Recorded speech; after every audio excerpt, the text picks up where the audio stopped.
nandito tayo ngayon sa Karuizawa, Nagano. Hindi tayo nagtitrain kasi taga Nagano ako talagang. Nagdadala ako ng sasakyan every time na pupunta ako dito. So, ikutin natin ang Nagano. Start tayo dito sa Karuizawa and I'll show you around here sa Karuizawa Prince Outlet. Tara!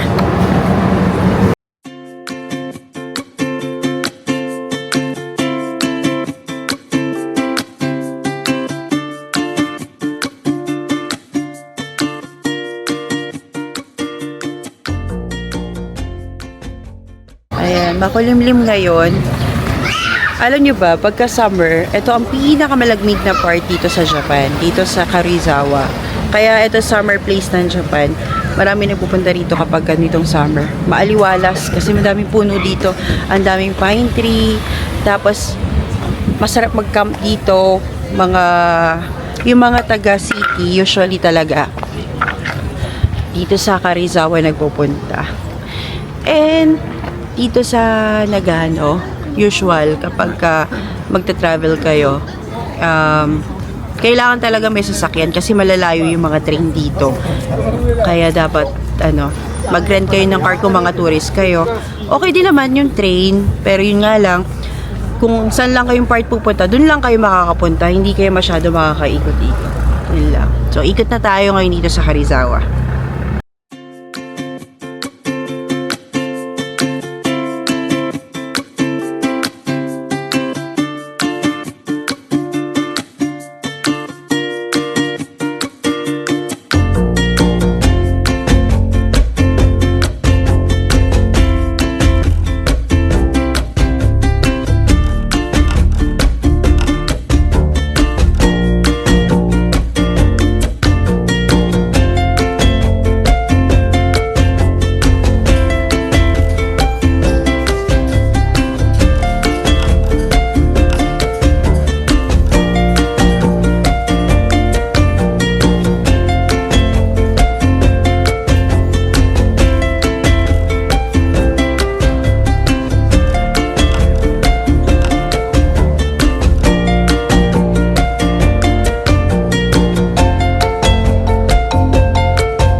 Napakagandang outlet. Ito yung isa sa pinakamagandang outlet dito sa Japan. Karuizawa Prince Outlet.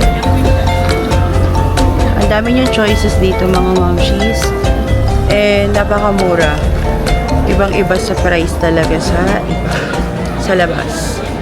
Ganda dyan. Pwede pa kayo dyan mag-picnic sometimes. Meron ditong picnic area. Banda doon. Napakalaki nito mga madam.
So, punta tayo dun sa mga mamahalin. Tingnan natin. Para mahampas tayo ng kahirapan.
So, inabot na ng gabi.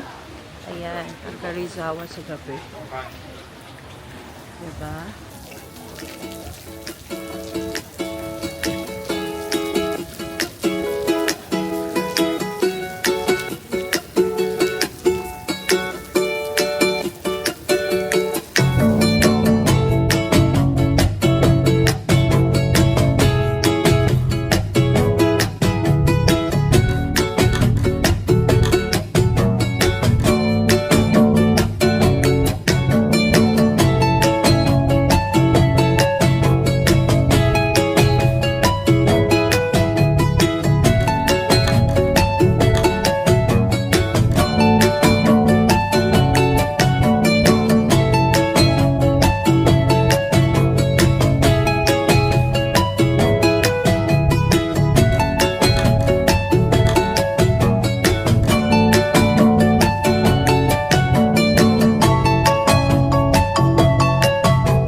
Ayan, kahit na umuulan gabi, madilim, pero maganda pa din talaga dito. Kaya try nyo rito sa Nagano, Karizawa. Nakaka-relax. Kahit summer, ito yung pinakamalamig na part ng Japan kapag summer. Ayan, Karizawa. Para siyang Baguio ng Japan.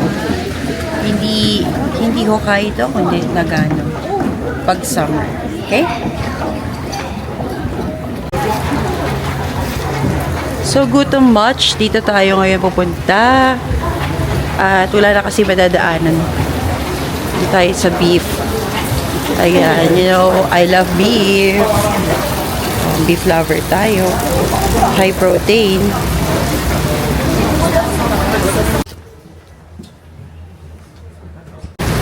So, pang 8 pa, gutom na ako. Kasi salad lang kinain ko kanina. Kasi, ang laki ng tinaba ko. So, kailangan ko mag-calorie deficit na naman. Ayan. Ayan. Punta tayo dito. At, try natin yung kanilang beef. Ayan. Ang nabili ko lang is this one. Kasi babalik naman ako rito on Saturday. So, nag-check lang tayo ng mga items. Mahilig naman tayo mag-drive ng medyo malayo. From 2 hours yun dun sa amin. So, ito lang yung nabili ko. Ayan. Sa Disney. Okay. So, Disney lang ang nabili natin. There. Okay. Kakain na tayo. Waiting tayo kasi may number naman. Pang 8 pa. So, ayun. Hintay-hintay tayo. Buti na lang merong malapit na waiting area dito. Kasi umuulan ngayon. And medyo malayo yung parking natin. Mamaya na, ha? Ayan, finally, ayan. Pang number 1 na, 8 kasi. Tagal namin nag-intay.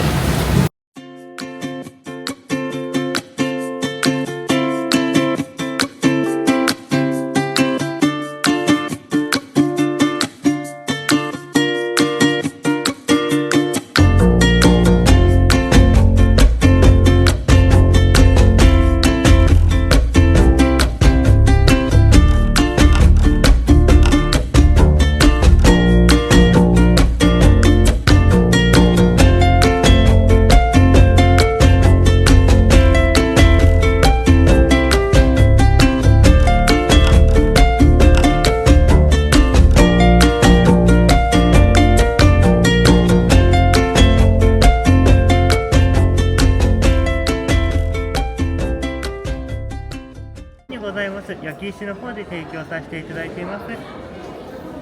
お肉のことなんですけど、300g というのはお肉の種類が異なる種類でも150、150。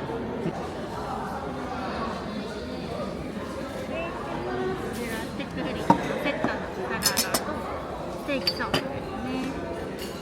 3種類ございまして、オニオンソース、ブラックペッパーソース、ブルーチーズソースです。まもなくラストオーダーのお時間となりまして、こちらでご注文ができ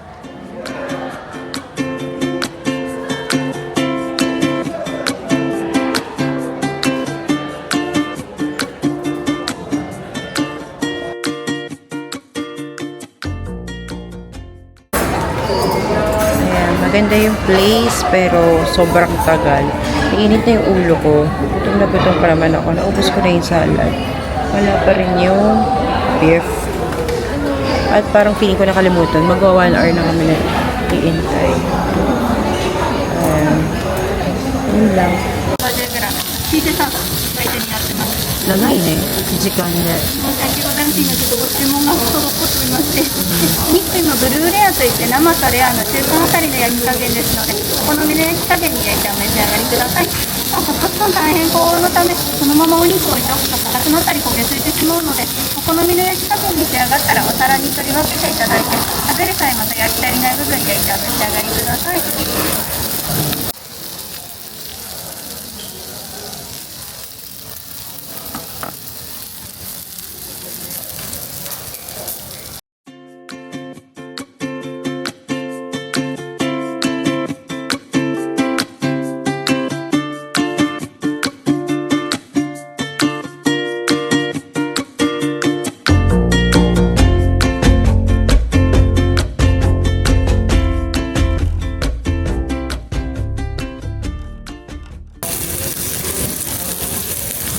Ang sarap. Ang sarap. Agaw nga lang. Tagal.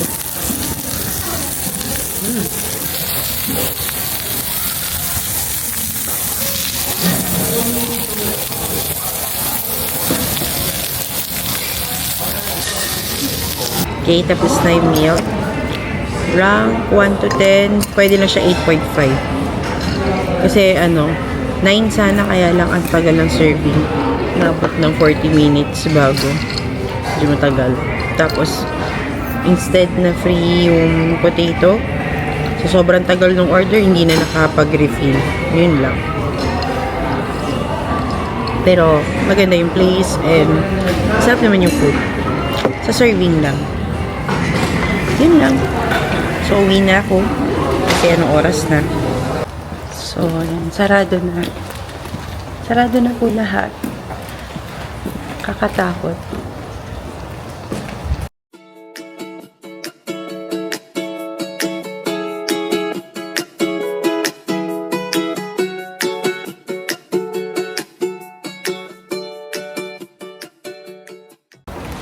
Parang masarap mag-shopping ng ganito mag-isa. Walang tao. Ang sarap ikutin. Hanggang 8 PM nga lang pala dito. Yan, may dalawa pa. Napagsaraduhan din.